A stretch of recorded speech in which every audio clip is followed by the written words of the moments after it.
Sí, mirar, estamos en Primera de Timoteo, ve conmigo.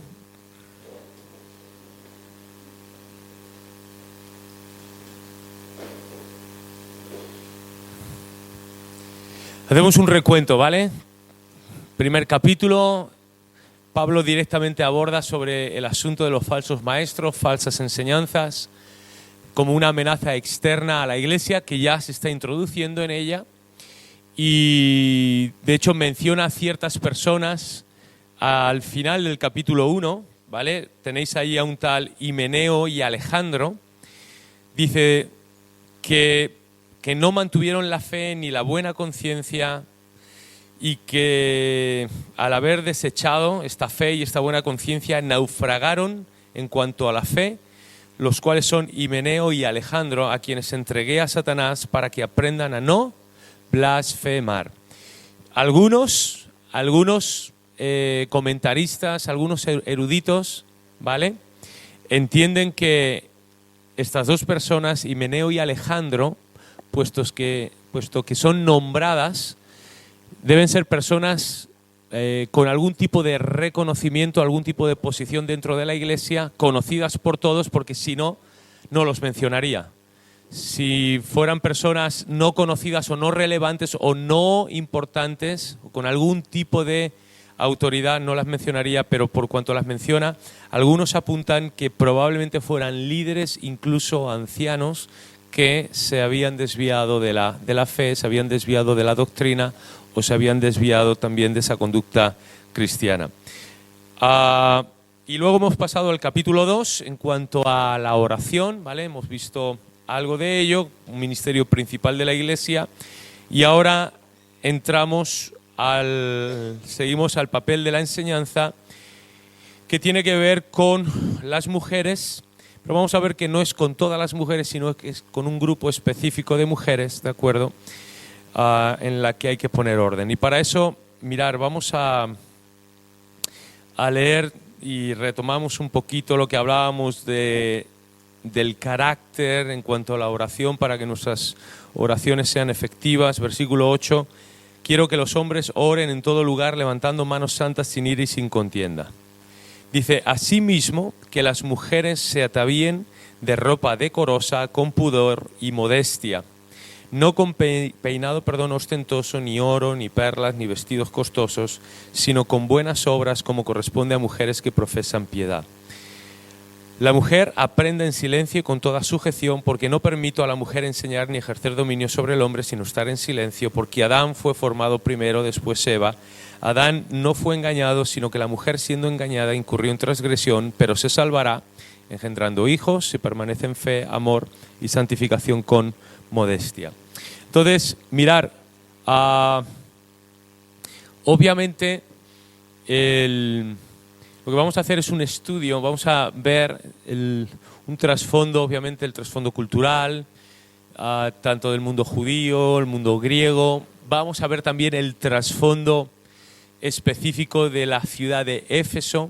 Vamos a ver también el trasfondo congregacional, y como he dicho, no es a todas las mujeres a las que va esta prohibición, sino a un grupo específico de mujeres que luego lo vamos a detallar.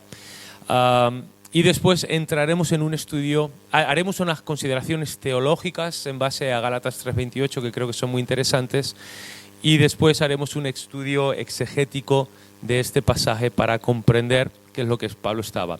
La intención de todo esto, obviamente, no sé exactamente las iglesias que puedan estar aquí representadas ni las posturas que puedan haber respecto al ministerio de la mujer, ¿de acuerdo? Entonces en esto quiero ser sensible y también decir que, bueno, es una postura, es una convicción mía, personal, a la luz de la Escritura, pero que cada uno obviamente tiene su propia iglesia, tiene su propia congregación o tiene su propia denominación en la que pues mantienen ciertas posturas de mayor o menor apertura en cuanto al ministerio de la mujer dentro de la iglesia. Pero dicho esto, sí que tenemos que romper con una serie de acusaciones o de prejuicios que se vierten, como decía al principio esta mañana, primero sobre la Biblia, diciendo que la Biblia en sí y el Dios de la Biblia es un Dios machista, misógino, y que el apóstol Pablo tenía un problema con las mujeres. Vamos a demostrar a la luz de la Escritura que ni la Biblia tiene un problema con las mujeres o el ministerio de las mujeres, y que muchísimo menos Pablo no tenía para nada ningún problema ni con las mujeres ni con el ministerio de las mujeres. ¿De acuerdo? Nos vamos a centrar en lo que atañe en este versículo, que es la enseñanza, y vamos a entender un poquito lo que estaba ocurriendo. Ahora, si vamos por partes, entendemos, ¿de acuerdo? Como decíamos,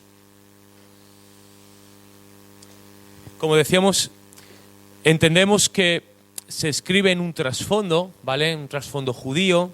Sabemos que, lo vamos a ver, una cosa era la enseñanza bíblica que encontramos en el Antiguo Testamento y otra cosa era la práctica. Nos vamos a sorprender cómo el Dios de la Biblia revelado en el Antiguo Testamento y que nos ha dejado la Escritura le concedía, mejor dicho, una serie de derechos y equiparaba al hombre y a la mujer, y cómo Dios muchas veces en el Antiguo Testamento levantó y usó a mujeres pues para ser a veces caudillos o profetas y desempeñar un papel clave. Pensemos en Miriam, o pensemos en Esther, o pensemos incluso en Ruth, o pensemos en otras mujeres para desempeñar un papel clave dentro de la historia, no solamente del pueblo de Israel, sino de la redención, ¿no? de la humanidad. Y vamos a ver cómo, por un lado era la revelación de Dios, pero luego fue la práctica desvirtuada, torcida, machista, en ese espíritu. Cuando yo digo machismo me refiero a esa superioridad del hombre en cuanto a dignidad sobre la mujer. Cuando me refiero al feminismo, me refiero a las mismas cosas cuando entendemos, o deberíamos entender, que la Biblia nunca habla del hombre y de la mujer en términos de competición ni en términos de superioridad o inferioridad, sino más bien en términos de complementariedad. En la Trinidad pasa algo parecido. Hay una Trinidad ontológica, pero hay una Trinidad oiconómica, es decir, hay una Trinidad ontológica en la que las tres personas de la Trinidad son igualmente Dios, pero hay una Trinidad oiconómica en cuanto a que las funciones son diferentes. En el matrimonio hay una dignidad que es la misma, hay una naturaleza que es la misma, ¿de acuerdo? Hay una unidad en esos términos, pero eso no quiere decir que el hombre o la mujer puedan desempeñar diferentes roles. Pablo lo expresaría en Efesios 5, cuando nos habla de que todos estemos sujetos los unos a los otros, y habla acerca del hombre y sus necesidades básicas en cuanto al respeto y la honra, y habla de la mujer y sus necesidades básicas en cuanto al amor. El hombre ha de sujetarse a su esposa, por supuesto, amándola como Cristo amó a la Iglesia, y la mujer ha de sujetarse al hombre respetándolo y honrándolo. Así que, dicho esto, el contexto judío no era para nada favorable para las mujeres. Por recordar simplemente una oración rabínica que yo creo que habréis oído en alguna ocasión, estos rabinos que decían: Señor, te doy gracias que no soy, ¿recuerdas? Ni mujer, ni gentil, ni perro, ¿de acuerdo? Entonces eres peor, sinvergüenza. Entonces el contexto judío no era favorable. Ahora, el contexto griego pues tampoco era muy favorable para que las mujeres pudieran desempeñar una función pública. Normalmente una mujer griega, hacendosa, pues se dedicaría al hogar, se dedicaría a la casa, a la familia, a los niños, y no tendría una vida pública muy relevante, a no ser que perteneciera a un cierto tipo de clase social, una clase social elevada, una clase social alta, una clase social pudiente, que ellas sí que tenían acceso a todo tipo de o tenían acceso, como he dicho, a maestros, a ese mundo de la retórica, a ese mundo de la filosofía, en lo que es lo que vamos a ver. Y luego se le juntaba que en el contexto griego, pues aquellas mujeres que tenían un papel relevante dentro de las religiones, en este caso paganas, pues sabemos que estaban vinculadas al ejercicio de la prostitución, ¿sí o no? Entonces, por ejemplo, en los dos pasajes en los que Pablo se expresa de una manera muy restrictiva y muy severa en cuanto al papel de la mujer dentro de las congregaciones, no es casualidad que una esté en Éfeso, otra está en Corinto, y en Éfeso estaba el templo de Diana, Estamos hablando de un templo considerado una de las maravillas, ¿no?, del mundo antiguo, con 120 columnas. Sabemos que Éfeso era una central, o era un centro religioso, donde todo lo que era el ocultismo, brujería, hechicería y todo este culto a Diana era importantísimo. Recordamos cuando Pablo llega a Éfeso y se convierte la gente y todo lo, recordáis los libros y todas las cosas que quemaron de brujería, y si mal no recuerdo ascendía creo que a 50.000 monedas de plata. Entre ellas se encontraban las que hacían la función de sacerdotisas en el templo, que se les llamaba las Melisae, y eran 1000 prostitutas que saldrían a las calles a ejercer la prostitución, y mientras en ese ejercicio de la prostitución y de la sexualidad estarían pues también desempeñando su labor como sacerdotisas, siendo esos oráculos y siendo esos mediums para traer ese saber o esa revelación de esos dioses. Por lo tanto, si una mujer en la iglesia en Éfeso o en Corinto, porque en Éfeso estaba Diana, pero en Corinto estaba el otro templo de Afrodita, y ocurría exactamente lo mismo. Si una mujer que no tenía nada, el contexto judío no le era nada favorable, luego el contexto griego tampoco, pero sí tenía acceso a las religiones paganas, se le vinculaba con la prostitución, pues era obvio que una mujer que en la iglesia tuviera la voz cantante o pudiera enseñar o pudiera profetizar y demás, para la gente que llegara por primera vez o para la gente nueva hubiera sido un problema de escándalo. Y por un lado para preservar a la propia mujer, y por otro lado en aras del testimonio, en aras de la evangelización o la extensión del reino, era también comprensible que las mujeres en esas ciudades se tuvieran que quedar en un segundo plano. Ahora, la pregunta que nos tenemos que hacer es la siguiente. Las indicaciones de Pablo aquí que hemos leído son de carácter general, es decir, se pueden extrapolar a todas las iglesias y son de carácter permanente, es decir, no solamente para una época del desarrollo de la iglesia, o son de carácter más bien particular, es decir, circunscritas o limitadas a 2 iglesias y de carácter temporal para aquella época. Esa es la pregunta de fondo que nos tenemos que hacer. Y según contestes, pues llegas a una conclusión o a otra. Si tú crees que son de carácter general, que se han de extrapolar a todas las iglesias y que es de carácter permanente para todas las épocas, obviamente el ministerio de la mujer en cuanto a la enseñanza o el ministerio de la mujer en cuanto a algún tipo de responsabilidad o liderazgo, pues va a estar limitado, ¿vale? Ahora, si piensas o pensamos o eres de los que dicen que estos 2 pasajes en Corinto y en Éfeso, bueno, es en Timoteo, la iglesia de Éfeso, son de carácter particular, pero que no se pueden extrapolar, y son de carácter más bien temporal para una época y para un momento, ¿de acuerdo?, circunstancial por las cosas que ya estamos explicando, pero que tenemos que seguir ahondando, pues serás de las personas que le concedan a la mujer una apertura, o seas de las personas que estén abiertas a que la mujer pueda desempeñar algún tipo de liderazgo, algún tipo también de ministerio dentro de la iglesia.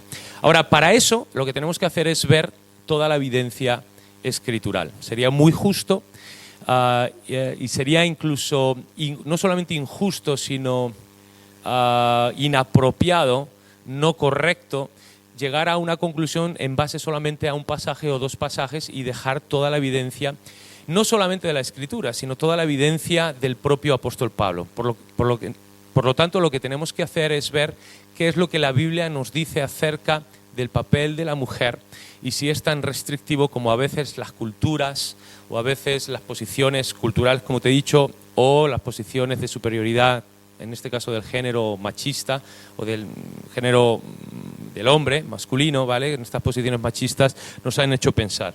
Entonces, fijaros, cuando veamos en la Escritura, empezamos a ver toda la evidencia escritural, vemos cosas que algunas ya las damos por obvias, pero que hasta hace muy poquito la verdad es que no eran tan obvias.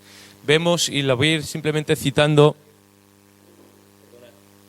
comprender el trasfondo judío, el trasfondo griego, las mujeres en la Biblia.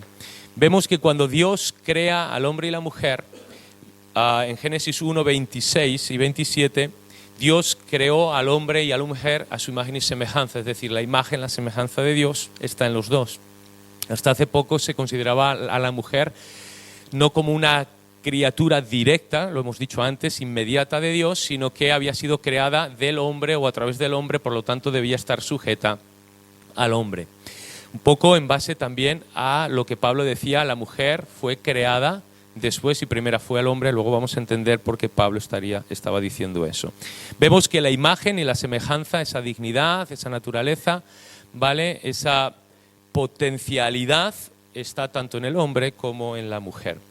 Ahora, cuando se habla a los hijos acerca de honrar, esa honra no es patriarcal, ¿de acuerdo? Tampoco es matriarcal, exclusivamente matriarcal, es para los dos. Es decir, la honra de los hijos debe ser tanto para el padre como para la madre. No es que a la madre tú la puedes maltratar y faltarle el respeto, pero al papá te tienes que cuadrar como en el ejército y decir amén a todo. No, la Biblia nos dice en Éxodo 20 y en Deuteronomio 5 que la honra de los hijos hacia los padres es para ambos, el padre y la madre. Ahora, ese respeto también aparece en Levítico 19.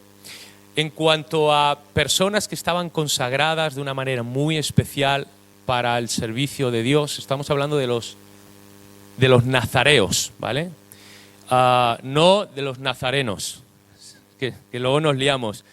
Jesús era nazareno, pero no era nazareo, ¿vale? Jesús nació en Nazaret, era nazareno, pero no era nazareo. El voto nazareo, ese voto de consagración a Dios, ese voto de servicio a Dios. Sansón era un nazareo.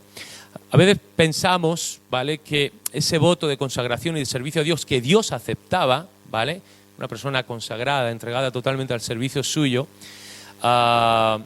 pensamos que solamente era para los hombres, pero realmente cuando leemos Números 6, el 1 y 2, vemos que tanto el hombre como la mujer tenían el derecho y tenían la libertad de ser nazareos, personas que estaban entregados, consagrados a Dios y al servicio de Dios. Por lo tanto, ahí Dios no era restrictivo, ni era limitante. A veces pensamos que la herencia, esas bendiciones o esos derechos de primogenitura y de herencia recaían solamente sobre el varón. Todo esto lo vais a tener, pero es importante que lo vayamos escuchando. Cuando leemos Números 27, del 1 al 11, vemos que los derechos de la herencia recaían de igual manera tanto en los hombres como en las mujeres, pero a veces por nuestra cultura hemos dado por hecho que la herencia a lo mejor solamente caerían sobre los varones y las mujeres pues nada, un cero a la izquierda, pero no fue así, aunque la práctica haya sido diferente. Por ejemplo, se habla mucho en Levítico del jubileo, de devolver las tierras, de devolver la libertad, eso está ahí. Dime alguna vez que el pueblo de Israel haya practicado eso, ni una. No hay ninguna evidencia de que eso se haya practicado, porque cuesta, ¿vale? Entonces, pero vemos, fijaros cómo tenían el mismo derecho. Ahora, cuando Dios en Deuteronomio 29 hace un pacto con el pueblo de Israel, podríamos pensar que solamente pacta con los hombres, sin embargo, Dios incluye al mismo nivel, de la misma manera, incluye a las mujeres como parte de ese pueblo y lo encontramos en Deuteronomio 29, del 10 al 12. En Proverbios se nos vuelve a decir lo mismo, ¿de acuerdo? De observar, respetar las enseñanzas tanto de los padres como de las madres. A veces pensamos que el trabajo incluso levítico solamente estaba limitado a los hombres, pero tenemos, aunque sean excepciones, entendemos en el marco cultural y el marco histórico en el que nos encontramos, pero vemos que si hubiera sido algo categórico, algo que hubiera ofendido a Dios o que no hubiera estado en la voluntad de Dios, ¿de acuerdo? Hubiera sido pecado, jamás Dios lo hubiera tolerado, pero encontramos que los hijos y las hijas, en este caso de Amón, una familia levítica, eran las que conducían la alabanza, las que conducían la música en el templo. Eso lo encontramos en Primera de Crónicas 25. Cuando Dios habla en Joel acerca del derramamiento del Espíritu Santo, Dios no tiene ningún problema de incluir, recordáis, vuestros hijos hijas profetizarán. Sí, profetizarán. Entonces, si nos damos el lenguaje y la mentalidad de Dios, siempre ha sido inclusiva en estos términos y no ha sido exclusiva o no ha sido restrictiva.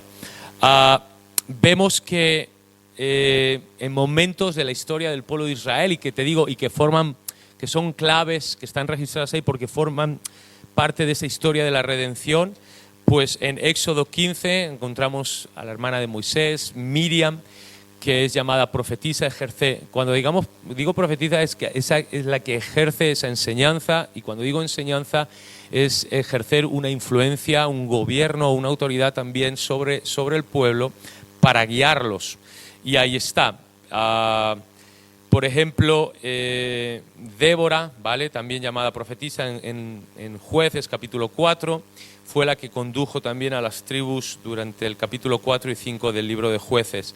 Luego, ¿recordáis la historia muy relevante de Josías? Él hace una serie como rey, jovencito, 8 años, y luego empieza a crecer, hace una serie de reformas, limpia el pueblo, trae santidad, y en medio de la restauración del templo se encuentra el libro, ¿no?, perdido, se encuentra la ley, se encuentra el libro de Moisés, y él no sabía muy bien qué hacer. Bueno, primero se lo encuentra el sacerdote se lo da como una patata caliente al escriba, el escriba se lo da al rey, y el rey llama al profeta, que era Hulda, que era una mujer, y se lo entrega a Hulda para que ella, como profeta y como voz de Dios, pudiera traer dirección a todo el pueblo. Y ella le da una serie de indicaciones que son seguidas. Por lo tanto,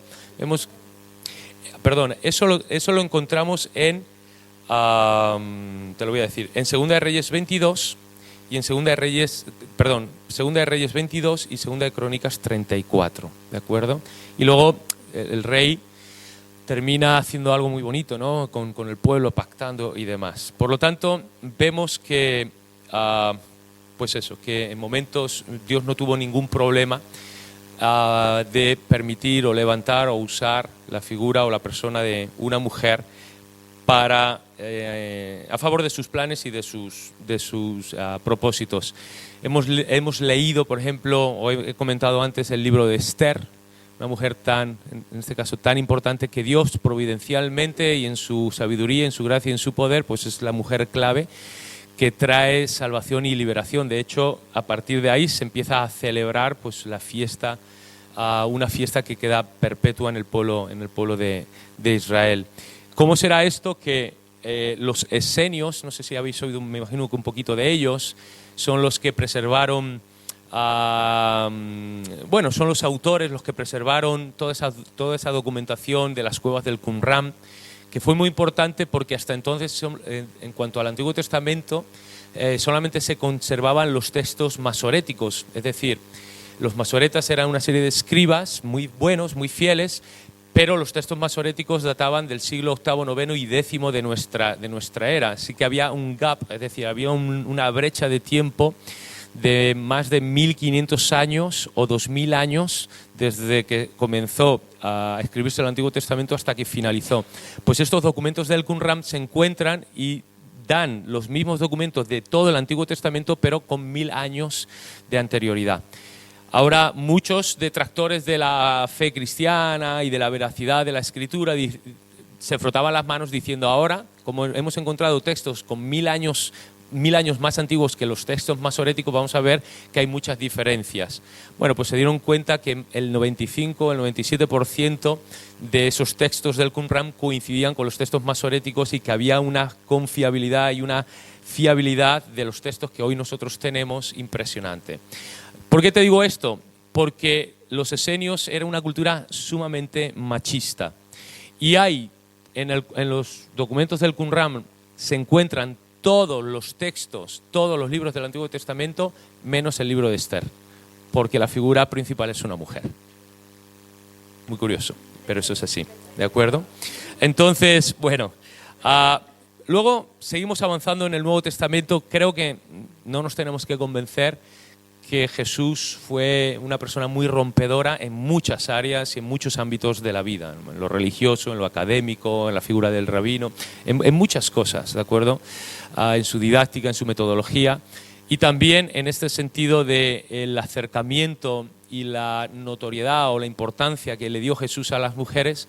Pues sabemos que desde hablar con una mujer samaritana o de preservarle la vida a esta mujer que fue sorprendida en el acto de adulterio, esas mujeres que lo acompañaban, que eran las que lo mantenían a él también económica y financieramente, o al final en la crucifixión pues estaban las mujeres, y en la resurrección cómo se apareció a estas mujeres que no tenían necesidad, pero él decidió Es muy curioso, es un misterio, es complicado a veces de entenderlo, decir, bueno, no me toquéis, todavía no he subido. Parece que fue en ese lapso de tiempo entre su resurrección y su ascensión que él dice, decide parar, hacerse visible y revelarse a estas mujeres para después aquellas otras mujeres encomendarlas también como esas primeras portadoras de las nuevas y de las noticias que Cristo había resucitado. Por lo tanto, vemos que Dios en ese sentido no ha tenido un problema con las mujeres, ¿de acuerdo?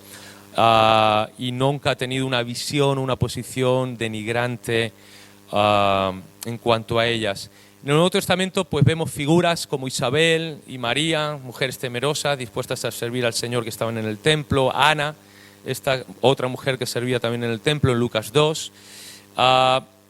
Vemos, por ejemplo, cuando el Evangelio llega a Europa y entra por Filipos, no había una comunidad, no había una sinagoga, había un grupito pequeñito de judíos que iban allí a orar al río, a hacer sus ritos de purificación y de lavamiento. Y bueno, allí va Pablo, se encuentra ¿a quién? Pues a una mujer, en este caso Lidia, que oye el Evangelio, Dios abre su corazón y allí en la casa de Lidia se comienza una congregación. Por lo tanto, Dios no tuvo ningún problema en tocar, en abrir el corazón, obviamente, de una mujer para salvación, pero tampoco hubo ningún problema para que al final, en la casa de esta mujer Lidia, pudiera establecerse una iglesia. Seguimos con más evidencia escritural, por ejemplo, sabemos quién es Felipe, uno de los, ¿recordáis?, de los diáconos. Dios le concede también tener el ministerio de evangelista, es el que va y predica en Samaria.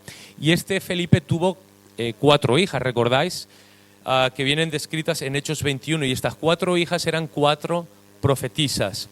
Y Pablo, de hecho, se quedó en la casa de Felipe y moró en la casa de Felipe con estas 4 profetisas, y vemos que él no tenía ningún tipo de problemas, Pablo, a la hora de reconocer el papel o el ministerio de las mujeres, ¿de acuerdo?, dentro de la congregación. Estas 4 eran profetisas y Pablo estuvo allí.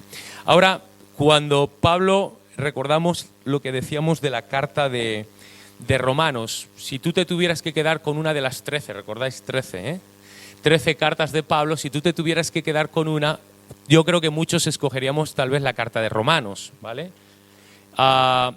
Su gran obra, y algunos lo denominan el quinto evangelio, ¿no? Esa exposición sistemática de la obra de Cristo y del plan de redención. Pero Pablo estaba cerca de Corintio cuando lo estaba escribiendo en Cencrea, y cuando él la tiene que enviar, esa carta la tiene que enviar a Roma, pues, y dice, bueno, ¿a quién se la voy a entregar y quién la va a custodiar y quién la va a llevar? Pues él eligió a una mujer, es decir, Febe, que era una de las diaconisas de la congregación, ¿vale? Eso lo tenéis en Romanos 16:1.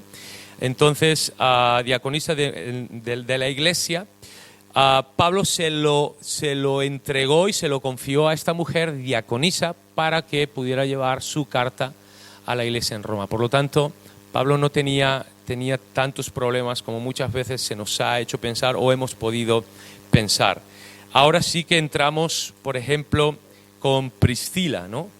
Priscila, primero Aquilas y Priscila, luego Priscila, y vemos cómo Priscila y Aquila, los dos, se encargaron también de discipular y de enseñar de manera adecuada a Apolos. Vemos cómo eran personas que estaban involucradas en la enseñanza, en el discipulado, y aparecen en diferentes pasajes. En Romanos 16, cuando él saluda a toda esta gente que para él era importante, Pablo no se olvida tampoco de las mujeres, y hay una tal María, Trífena, Trifosa, Residia, Julia, hermanas de Nereo, dice, junto con otras colaboradoras de Pablo. Y hay una tal Junia que dice, reconocida o ilustre entre los apóstoles, que ese término es tan potente que muchos comentarios le han querido añadir o le han añadido una S para hacer que no sea nombre femenino, sino que sea nombre masculino. Pero el gran porcentaje, la gran mayoría de eruditos y comentaristas, incluso a aquellos que no están de acuerdo con el ministerio de la mujer dentro de la iglesia o que pueda enseñar, reconocen que Junia, sin S, es es sin ese y que es el nombre de una mujer. El problema es lo que dice después, problema entre comillas, que dice ilustre entre los apóstoles. Ese ilustre quiere decir reconocida o con el mismo rango. Entonces, de alguna manera se cree o se entiende, o algunos entienden y creen que tendría una labor o un ministerio de apostólico delegado, ¿de acuerdo?, que estaría involucrado. Había apóstoles principales, pero luego había delegados apostólicos como pudo ser Bernabé o como pudo ser el propio Tito o el propio Timoteo. Y aquí encontramos a esta mujer reconocida, ilustre entre los apóstoles, que Pablo sin ningún problema, eso en Romanos 16:7. Luego en Filipenses 4, si os dais cuenta, es que hay evidencia tras evidencia de que Pablo colaboró, trabajó, respetó, no tuvo problemas en cuanto a la mujer, con diferentes quehaceres dentro de la congregación. Por eso esa idea de que Pablo es un machista y que Pablo es un misógino no es cierta. Es muy injusto juzgar a un hombre o a toda la Escritura, ¿de acuerdo?, en base solamente a una parte o una evidencia parcial de la Escritura. Encontramos, por ejemplo, Filipenses 4:23. Recordamos a Evodia y Síntique, que se habían peleado y Pablo está intentando mediar entre ellas, diciendo, habéis sido mis colaboradoras, habéis trabajado conmigo, y obviamente no en sembrar patatas, ¿vale? Habían colaborado y habían trabajado con él en su labor, ¿vale?, sea pastoral, sea apostólica, sea dentro de la iglesia, pero eran personas importantes que habían trabajado con él, habían colaborado con él, que ahora estaban peleadas y que él está intentando ser ese pacificador, está intentando ser ese mediador, ¿vale? Y luego, aparte de lo que hemos leído en 1 Timoteo 2, encontramos en 1 Corintios 14 algo muy parecido en cuanto a que la mujer no hable dentro de la congregación, que guarde silencio, ¿vale? Pero cabe destacar, y tenemos que ser honestos, que el mismo Pablo que dice en 1 Corintios 14 que la mujer no hable, que la mujer no puede profetizar o enseñar o no puede tener una voz de enseñanza, una voz dentro de la congregación, pues para traer dirección, ¿de acuerdo? Entendemos que la enseñanza es traer influencia, dirección, es una manera también de gobierno en la iglesia. El mismo Pablo que en 1 Corintios 14 le impide prohíbe hablar, es el mismo Pablo que 3 capítulos antes, y leemos textualmente en 1 Corintios 11, versículo 5, cuando la mujer ore y profetice, solamente le voy a pedir que se tape la cabeza por cuestión de honra, y pone una cuestión cultural para traer paz, ¿vale? No sustancial ni esencial, ¿vale?, en cuanto a la vestimenta y en cuanto al tema del pelo, ¿vale? Que si fuéramos tan religiosas, hermanicas, o religiosos, aquí todas con velo, ¿vale? Entonces, el mismo Pablo que prohíbe es el mismo Pablo que da por hecho que la mujer ora y que la mujer profetiza. Es decir, una de dos, o Pablo es bipolar y esquizofrénico, no se le olvidan las cosas, muy mayor, o es bipolar y dice una cosa en un sitio y luego se le olvida y dice lo contrario, o obviamente son situaciones diferentes y está abordando unas situaciones particulares, concretas, que nosotros no entendemos bien porque nos falta o carecemos mucha información, que Pablo ya ha dado por sentado que la iglesia receptora de estas cartas sí que conocían y sí que entendían, ¿de acuerdo? Entonces, a veces nos falta mucha información.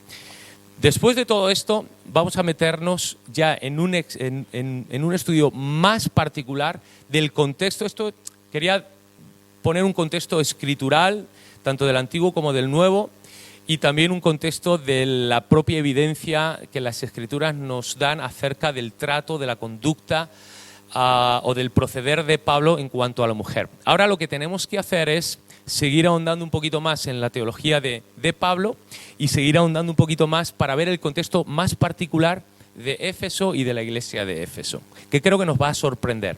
Y cuando hayamos entendido eso, lo que vamos a hacer es seguir apretando las tuercas y profundizando y hacer un estudio exegético de estos pasajes que acabamos de leer, que creo que nos van a sorprender aún más, ¿vale? Creo que nos van a sorprender mucho más. Ahora, antes de profundizar, hay un clásico, un versículo que es Gálatas 3:28, ¿vale? Gálatas 3:28, ¿cuál es? Pues que en Cristo ya no hay judío gentil, ¿de acuerdo? Eso, consideraciones básicas de Gálatas 3:28. Gálatas 3:28 lo puedes leer, pero básicamente te dice, en Cristo no hay judío o gentil, o griego, perdón. No hay esclavo o libre y no hay hombre o mujer. Todos son uno. Ahora, alguno me dirá, Fernando, pero eso no se está refiriendo al ministerio de la mujer. Por supuesto que no. Se está refiriendo a la salvación. Es decir, es un contexto salvífico, es un contexto de salvación en el que no podemos hacer distinción de ningún hombre o de ninguna persona en función... Ostras, ¿cómo me da el...? ¿Podemos cerrar la puerta? Porque da el sol justo en... Si alguien se pone lo va a ver, el sol de justicia ahí, pegando en todo el cristal del coche. Y entonces, por supuesto que está en un contexto de salvación y por supuesto que Pablo está diciendo que no podemos hacer distinción de ninguna persona en base a su etnia o en base a su clase social o en base a su género y que todos en Cristo son uno, ¿vale? Era uno de los mensajes muy predominante de Pablo en cuanto a la unidad que hay en Cristo Jesús y de que todos somos uno. Eso es cierto. Ahora, simplemente dejarme hacer una serie de consideraciones básicas en base a esto. Porque pensar que obviamente, y es correcto, esos versículos están en un contexto de salvación, pero que esa salvación no tiene implicaciones en la vida de la Iglesia o no tiene implicaciones en cuanto a la sociología o a la constitución eclesiástica o incluso al ministerio, creo que esos versículos es la puerta abierta, pero que no es el final, sino que puede abrir la puerta a algo más. Y seguirme en este razonamiento. Mirar, en este versículo se rompen 3 barreras. La primera, ¿cuál es? Dice, no hay judío o griego. ¿Cuál es la barrera que se está rompiendo ahí? La barrera racista. Entonces nosotros tenemos el mejor mensaje antirracista pro integración, ¿vale? Entonces el racismo se rompe ahí. La segunda barrera que en Cristo se rompe y que Pablo está diciendo que no debe existir en la iglesia, por eso me da mucha pena que luego haya iglesia de negritos por un lado, de blanquitos por otro lado, de rumanos por no sé qué, de latinos por allí, cuando yo creo que deberíamos tener la madurez para que en una iglesia pudiera ser multicultural. Ahora, la segunda es que no existe, no existe esclavo o libre. La segunda barrera que se rompe, ¿cuál es? Es la barrera clasista, las clases sociales.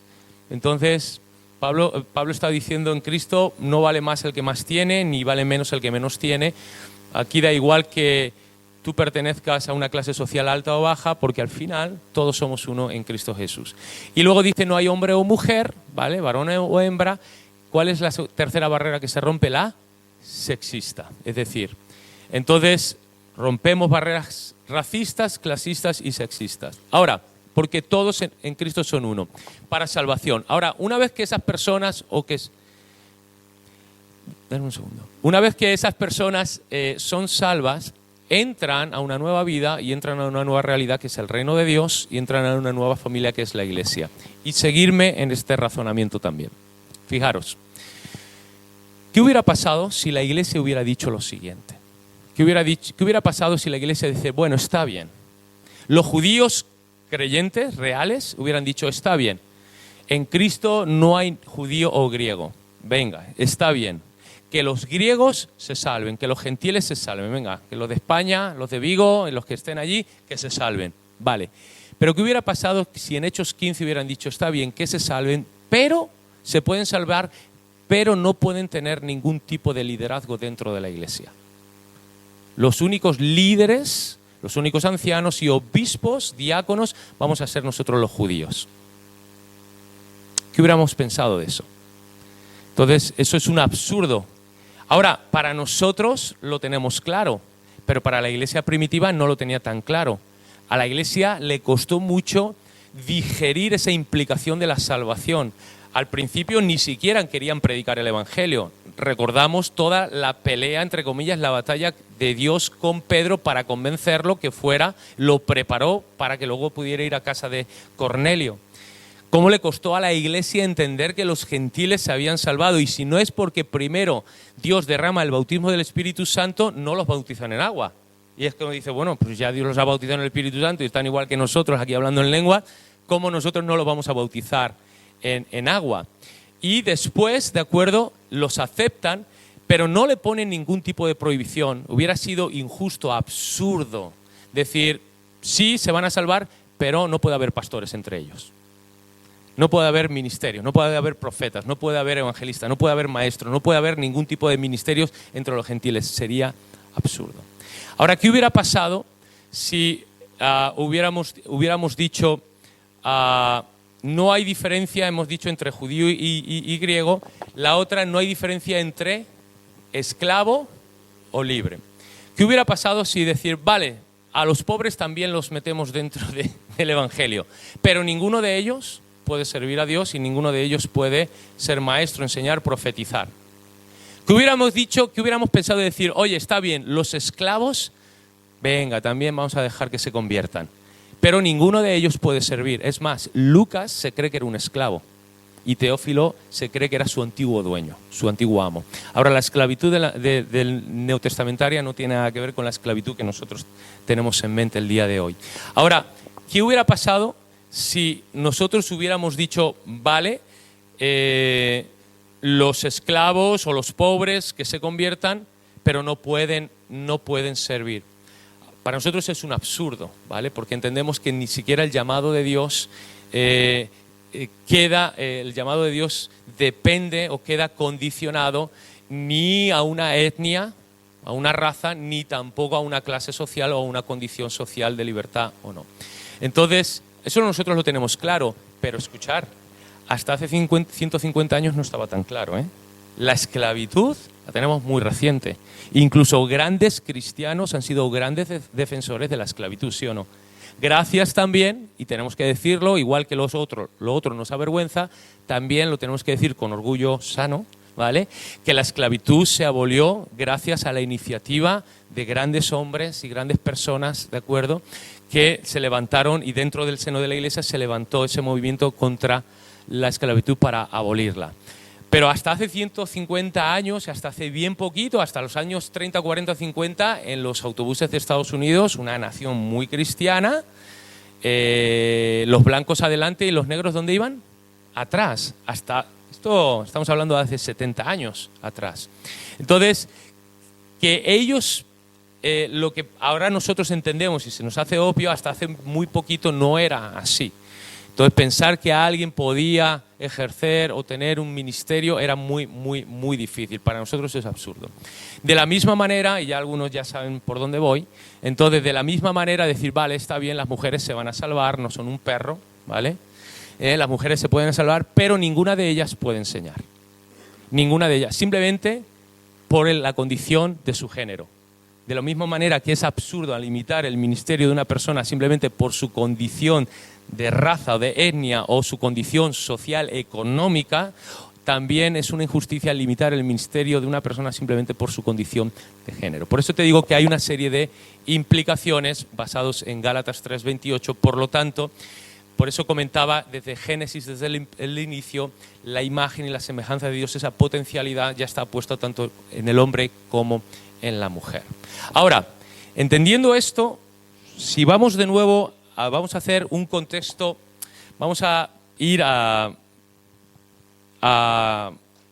1 de Timoteo, capítulo 2, porque es importante que entendamos el contexto de la ciudad. El religioso ya lo hemos visto, ¿sí o no? El templo de Diana, las mujeres que participaban en esa religión o en el templo eran prostitutas, por lo tanto era una manera también de guardar, preservar a la propia mujer, como también guardar y preservar también el testimonio de la Iglesia, pensando incluso en las personas que llegaban por primera vez o personas nuevas.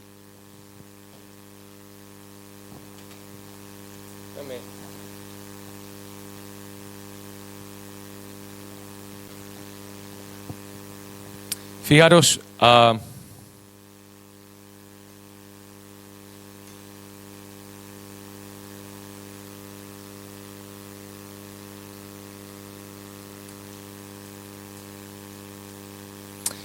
Mirar, cuando leemos 1 de Timoteo, capítulo 2, comenzamos, dice así mismo, ¿vale? De la misma manera, dice, quiero que las mujeres, y empieza a hablar no de todas las mujeres, es obvio, sino de un tipo específico de mujeres. Es decir, una clase, un subgrupo dentro del grupo de mujeres que tienen una capacidad económica o pertenecen a una clase social elevada, al grado que se pueden pintar, se pueden adornar, pueden vestir, dice. Entonces, la prohibición y todas estas indicaciones no van para todas las mujeres, sino van para un grupo específico de mujeres, ¿de acuerdo? Esas que se atavían, que se adornan, que viven de una manera no decorosa y pertenecen justo, como decía al principio, a ese grupo de mujeres que tenían acceso por la clase social y por la vida social que tenían con su esposo y con su familia, tenían acceso a todas estas influencias de los falsos maestros. Hay un erudito, no sé si habéis oído Gordon Fee, no sé si habéis visto, Gordon Fee, F-E-E. Es uno de los mejores y mayores eruditos del siglo pasado. Cuando él hace este estudio, él llega a la conclusión, y ahora vamos a ver los versículos que apuntan en esa dirección, que los falsos maestros estaban usando las mujeres, pero no todas las mujeres, sino las mujeres pudientes, las mujeres adineradas, esas que tenían acceso, ellos tenían acceso a ellas y ellas tenían acceso a ellos, estaban utilizando a las mujeres como plataforma y como portavoces para ellos introducirse dentro de la iglesia y empezar a sembrar, lo que hemos dicho, todo este tipo de herejías para hacerse con el control también de la iglesia. Por ejemplo, ¿quién puede leer, si vais conmigo, 2 de Timoteo 3, 6, 7?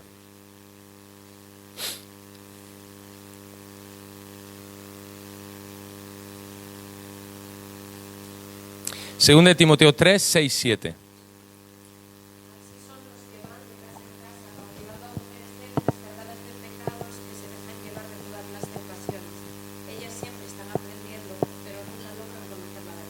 Fijaros, dice, ¿está hablando de quién?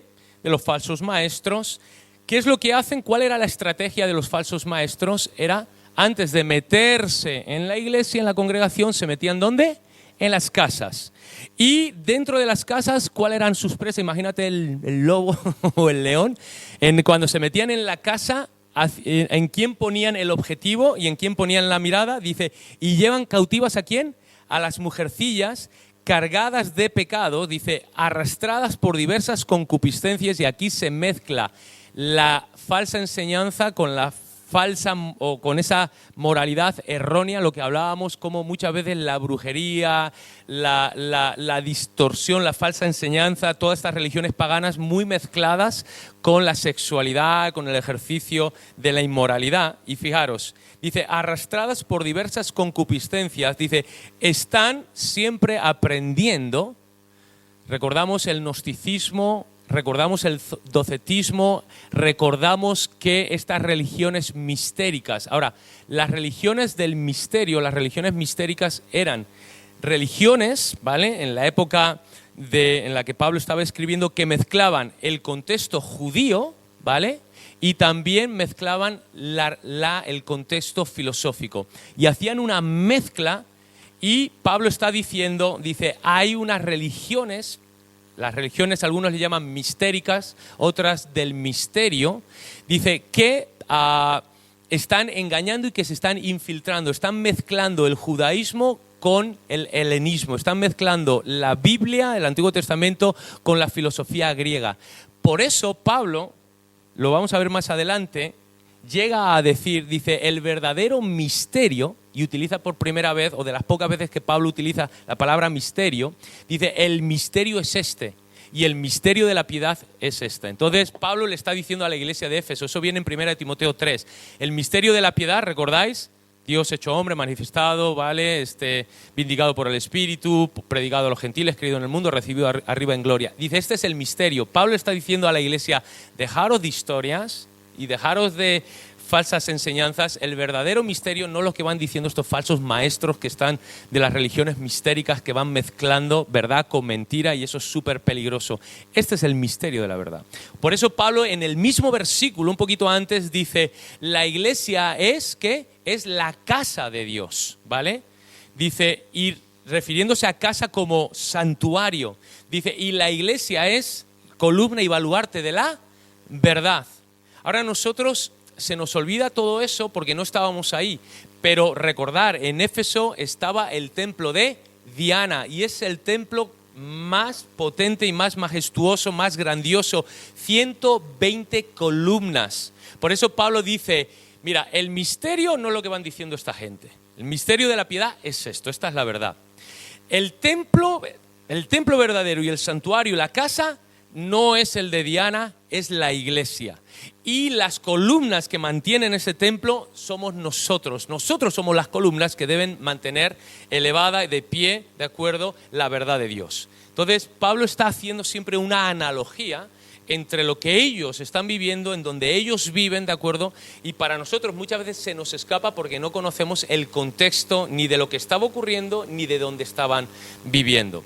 Y entonces, fijaros, si vamos de nuevo aquí, dice, es gente que se va metiendo de casa en casa, que va llevando a las mujercillas cargadas de pecados, arrastrándolas con diversas concupiscencias, que siempre están aprendiendo, pero que nunca llegan al conocimiento.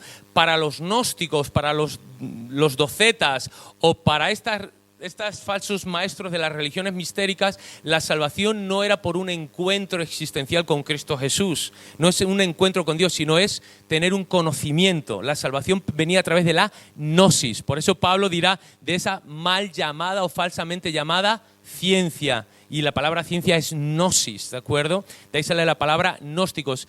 Para ellos las religiones mistéricas eran cultos iniciáticos. Tú tenías que iniciar y tenías que ir, tipo como los masones, tenías que ir aprendiendo, pasando pruebas, adquiriendo conocimiento, y ese conocimiento era solamente para unos pocos, para una élite, ¿de acuerdo?, para unos privilegiados. Y Pablo se está oponiendo a todo eso. Por eso dice aquí, dice, siempre le están enseñando, pero siempre hay un poquito más que aprender.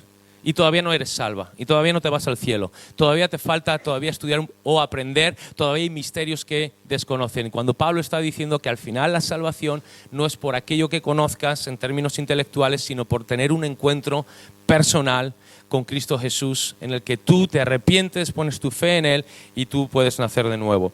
Ahora, si vas conmigo, por ejemplo, ve conmigo a Tito, ¿vale? Capítulo 1, 11.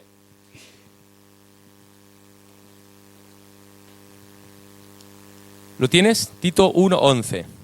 Dice, a los cuales, ¿a quiénes? Pues está hablando de contumaces, habladores de vanidades, engañadores, mayormente de los de la circuncisión, ese trasfondo, ¿vale?, ahora judío.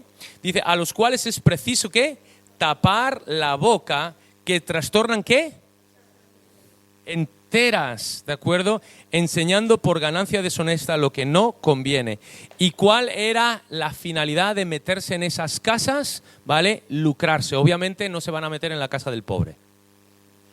Se meten en casas donde ellos pueden sacar dinero y sacar un provecho.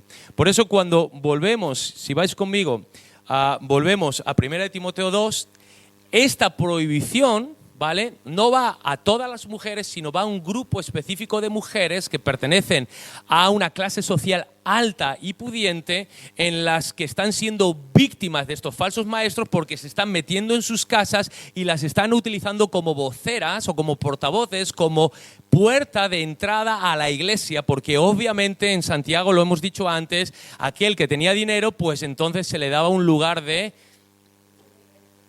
privilegio y de importancia. Por lo tanto, Pablo está aquí hablando a ese grupo de mujeres que por la evidencia propia e interna de las pastorales parece o podemos inferir que están siendo víctimas o están en el punto de mira como objetivo de estos falsos maestros, ¿de acuerdo?, para que utilizarlas como puerta de entrada, como voceras, como plataforma para entrar en la iglesia y luego ejercer dominio.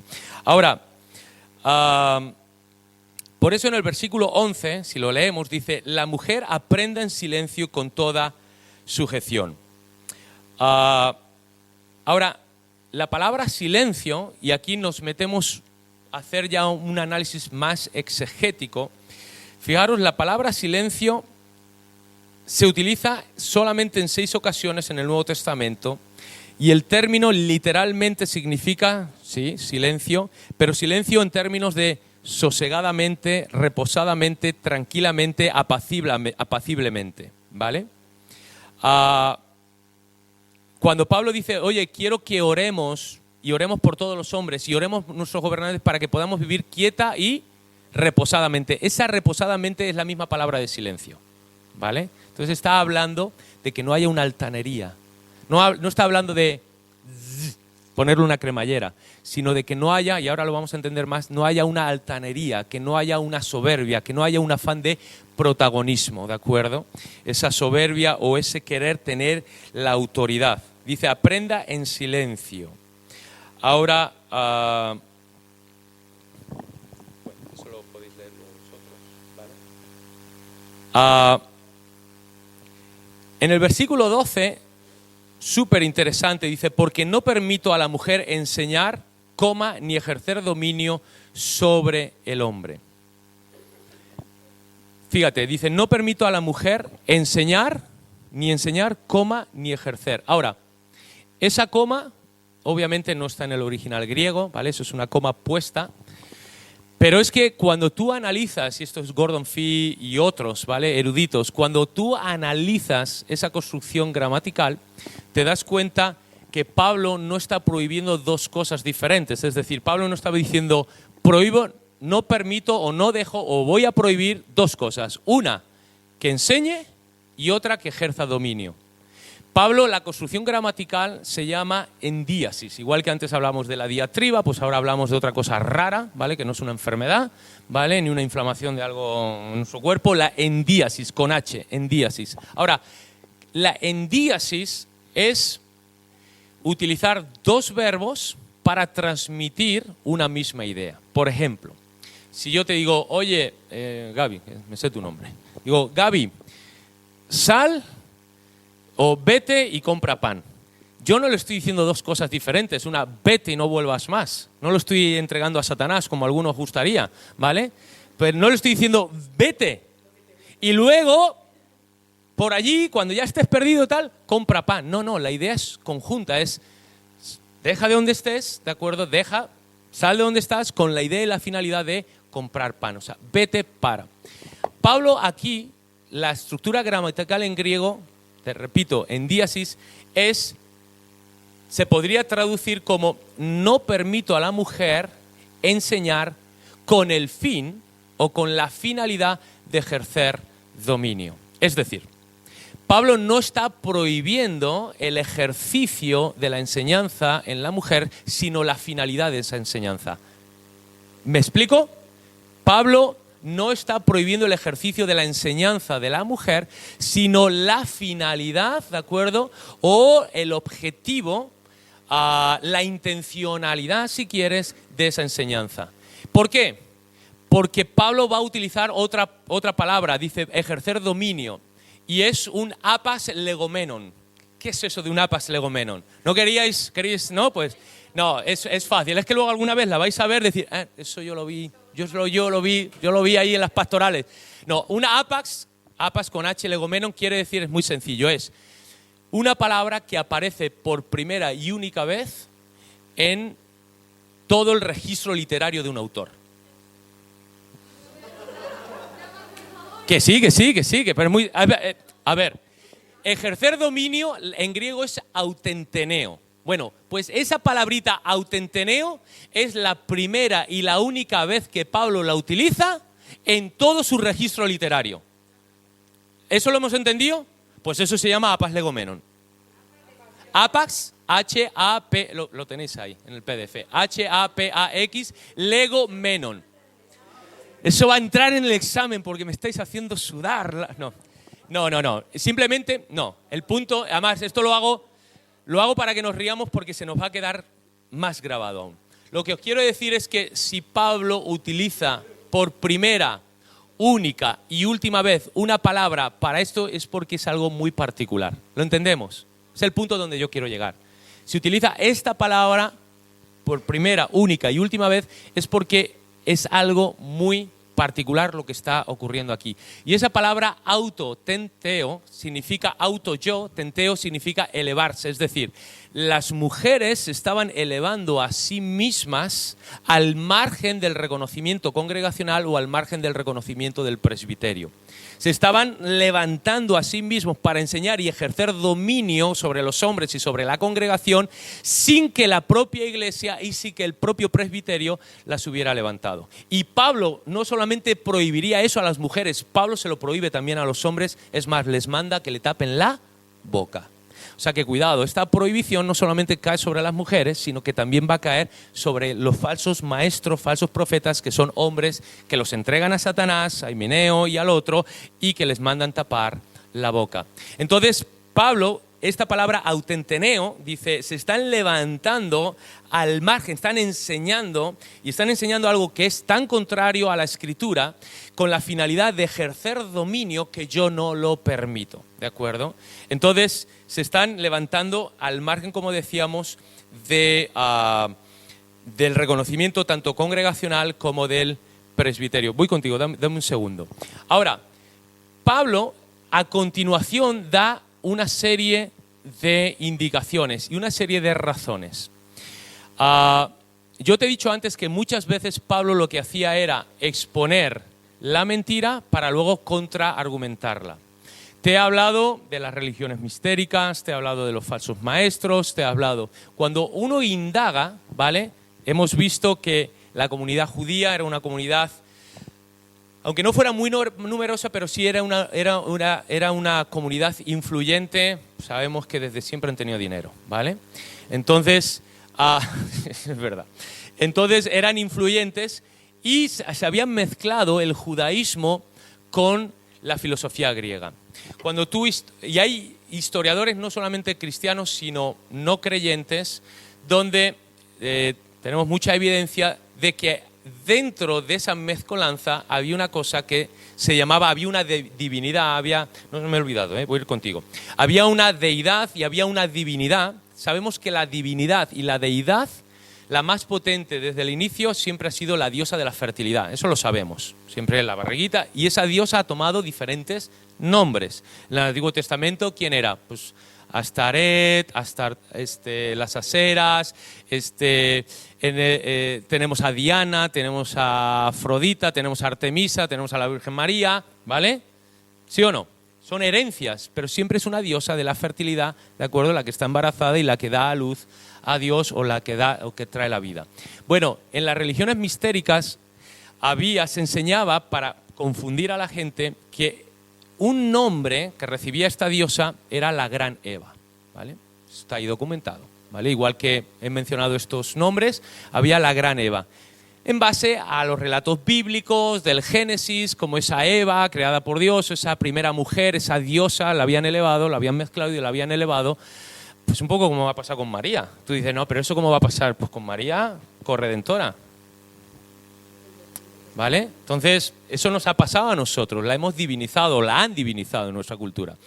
Entonces, la Gran Eva. Ahora, dentro de los postulados de todas estas enseñanzas que compartían las divinidades de la fertilidad, decían varias cosas. Una, que era la mujer la que era la portadora de la vida, era la mujer la que aparecía en primer lugar y la que daba vida, ¿vale? Primero era esta diosa y después salía todo lo demás.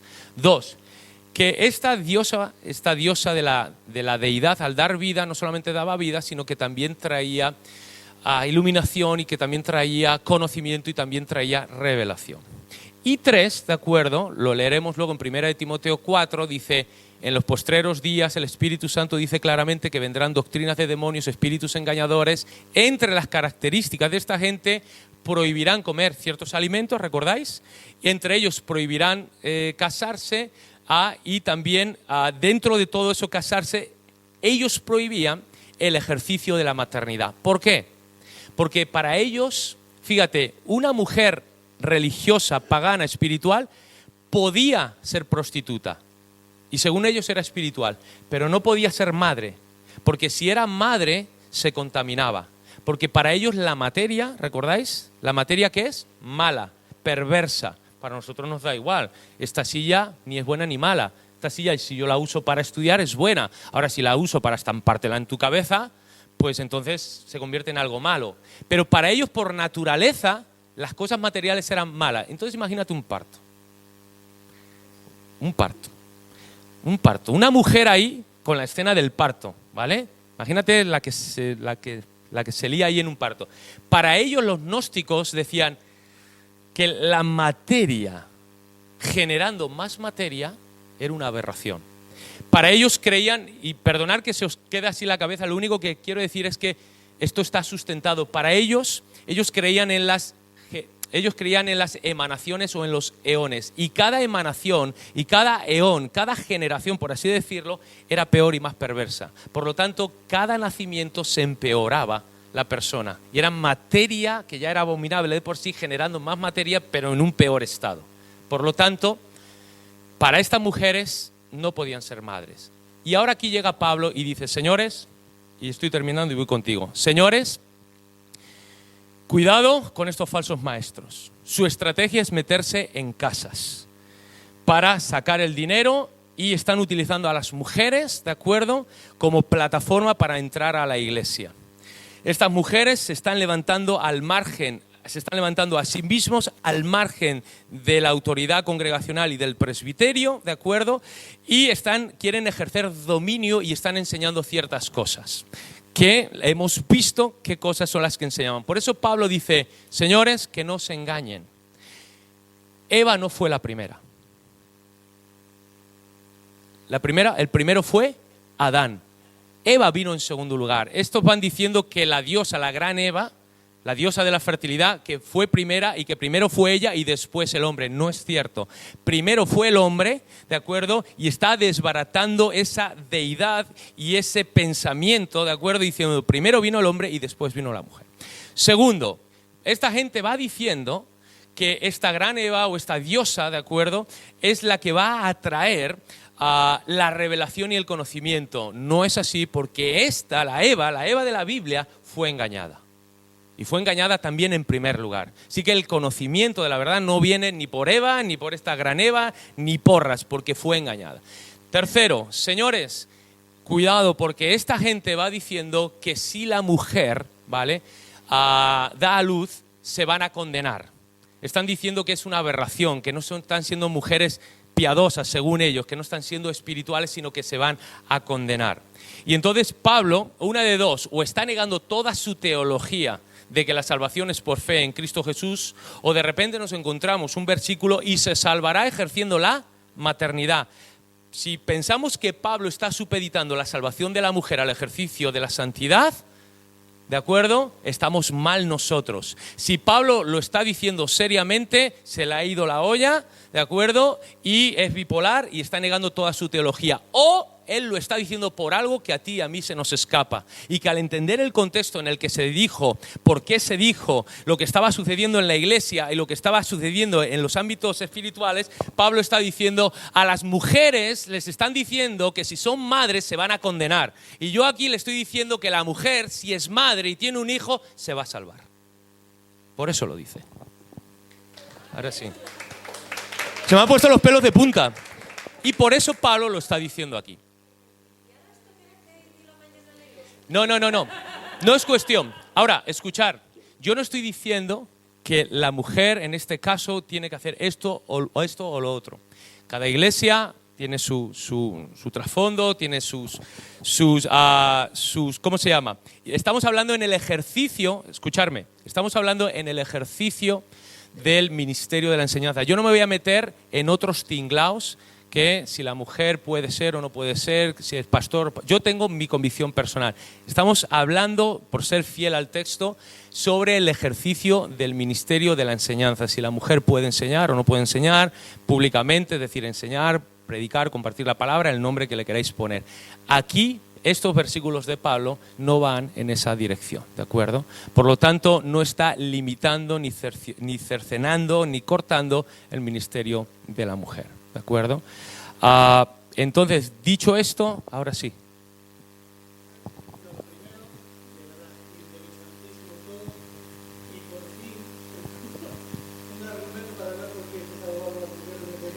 Claro. Eres el primer profesor que nos da una explicación lógica de ese versículo. En nuestros pastores no creen eso. Se levantan. Mira, ¿conocéis aquí en España asambleas de hermanos? Es una iglesia, bueno, es verdad, es una iglesia muy tradicional. Y en cuanto a la postura de ellos, en cuanto al ministerio de la mujer, espérame un segundo, en cuanto a que la mujer calle, hombre, que no hable, estoy diciendo, es que no me estáis escuchando. Es verdad. Espérate, me desdigo de todo lo que he dicho. No. La asamblea de hermanos, lo digo por lo siguiente, porque es una iglesia muy conservadora, aunque como toda denominación surge en un avivamiento, ¿vale? Pero luego, en cuanto a la postura del papel de la mujer, además que son, los habéis visto, muchas veces mujeres de un lado, hombres de otro lado, con su velito y tal. Pero dos de las personas más importantes dentro de la Asamblea de Hermanos, es decir, Samuel Pérez Millos y Stuart Park, son los dos mayores defensores del papel de la mujer y del ministerio de la mujer dentro de la iglesia. Sí. Entonces es muy curioso, ¿eh? O sea, que ellos mismos, y mucho de la investigación, me sirvieron mucho sus aportaciones. Perdón.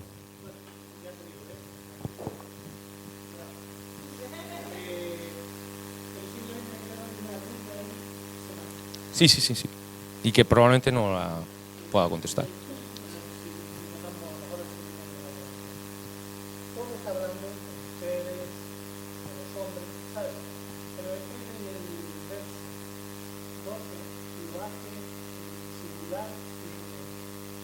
¿Puedes leer el 12?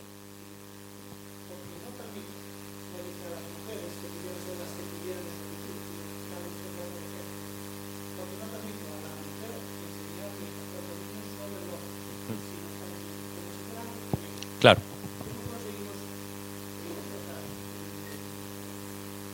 Encajar eso. Es muy sencillo. Eso es simplemente ser fieles, pero muy fieles y muy honestos a las reglas de la hermenéutica. Y la primera regla de la hermenéutica es que un texto se ha de interpretar en su contexto.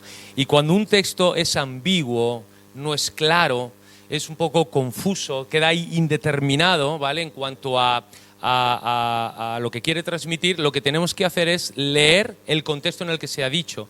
Y el contexto en el que se ha dicho, leemos los versículos anteriores y posteriores, ¿de acuerdo? Claro, y nos encontramos, aunque ahí lo hace de manera en singular, que parece que mete a todas, pero en el contexto, ¿de acuerdo?, en el que estamos hablando del propio pasaje y de las propias pastorales, y si quedara incluso más duda en el contexto bíblico, porque la ley por excelencia de la hermenéutica es que la Biblia se interpreta a sí misma. Por eso he querido comenzar haciendo todo un relato escritural de la evidencia bíblica de cómo Dios no ha sido un Dios machista o sexista, ¿de acuerdo?, ni en el Antiguo ni en el Nuevo Testamento, ¿vale? Entonces, esos versículos lo podemos, en lugar de decir, bueno, esto está abriendo la puerta a que todas las mujeres, o mejor lo preservamos o lo circunscribimos a este grupo de mujeres, puesto que el propio Pablo en Corintios 11 dice que la mujer cuando ore o profetice, o el propio apóstol Pablo ha tenido mujeres que han colaborado con él en cuanto a la enseñanza o en cuanto al discipulado, pues entonces yo creo que es más natural entenderlo así y que no viola tanto el sentido original que Pablo podía tener, ¿de acuerdo?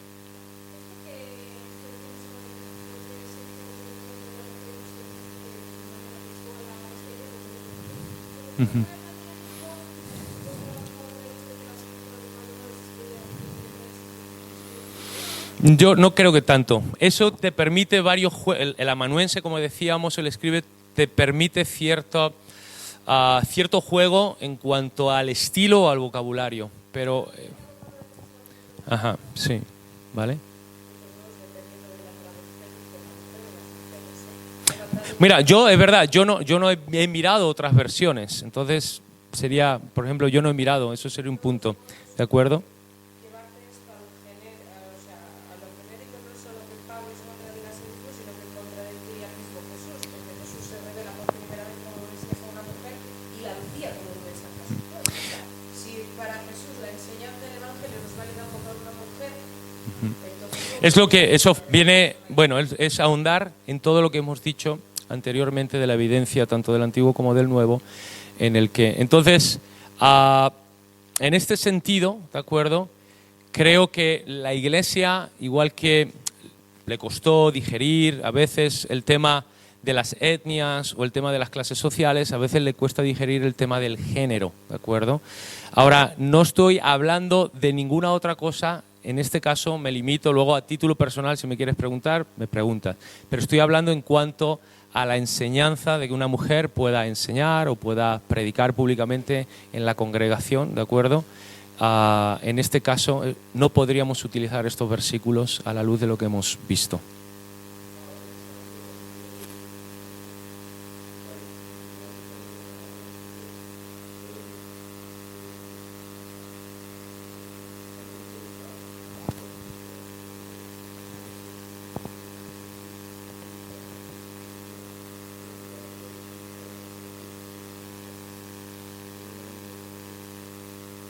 Claro, claro.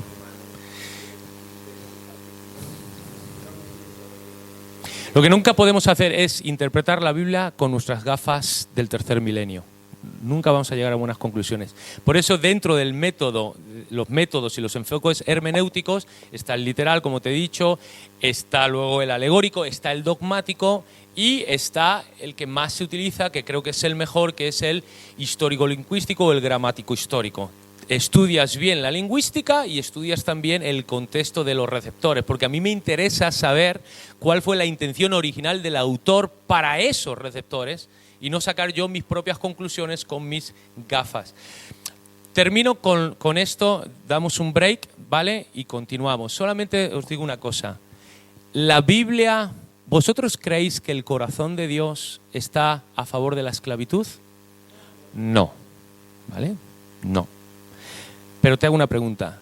¿La Biblia prohíbe la esclavitud? Tampoco no. No la prohíbe, pero Dios no está a favor de la esclavitud. Pero escúchalo bien. Pablo lo que hace es el único que se atreve a regular cómo ha de ser esa esclavitud. Los amos han de tratar así, lo vamos a ver en 1 Timoteo 6, los amos han de tratar así a sus siervos, a sus esclavos, y los esclavos deben tratar y corresponder de esta manera. Pablo regula cuál debe ser el trato que existe dentro de la esclavitud, pero nunca la prohíbe y nunca pelea. Y ahora os explico lo siguiente. Es cierto que Pablo dice, el que pueda ser libre, que busque la libertad. Dice, el que pueda salir del yugo de la esclavitud la considera un yugo. Pero F.F. Bruce, habéis oído de F.F. Bruce, ¿no?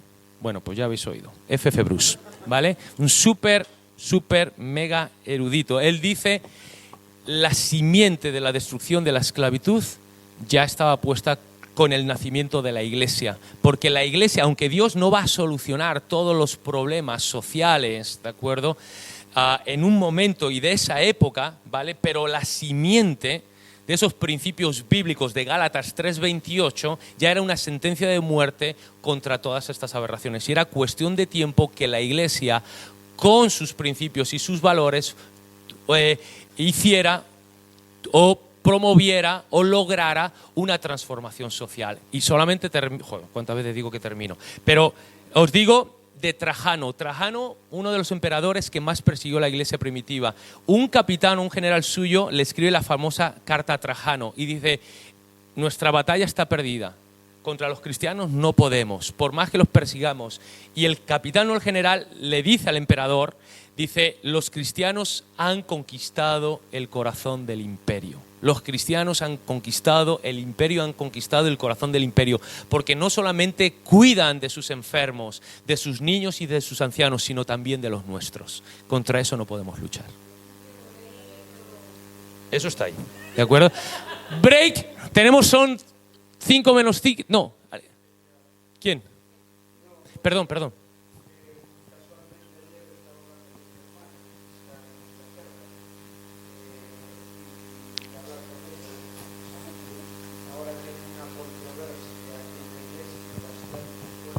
Claro.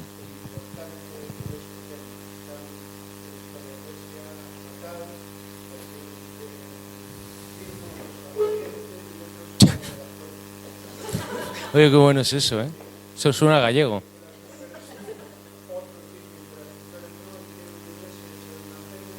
Claro, claro, claro.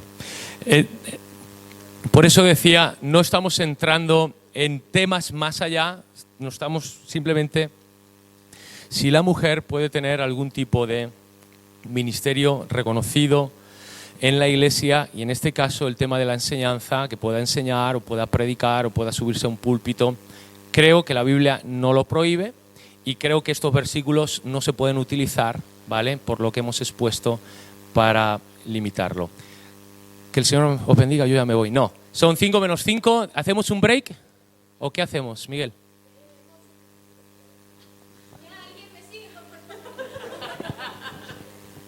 Son, sí, las 5, hasta las 5:15 tenemos un cafelito rápido. Seamos puntuales esta vez para terminar 6:30, 7, ¿no? Sí, sí, sí.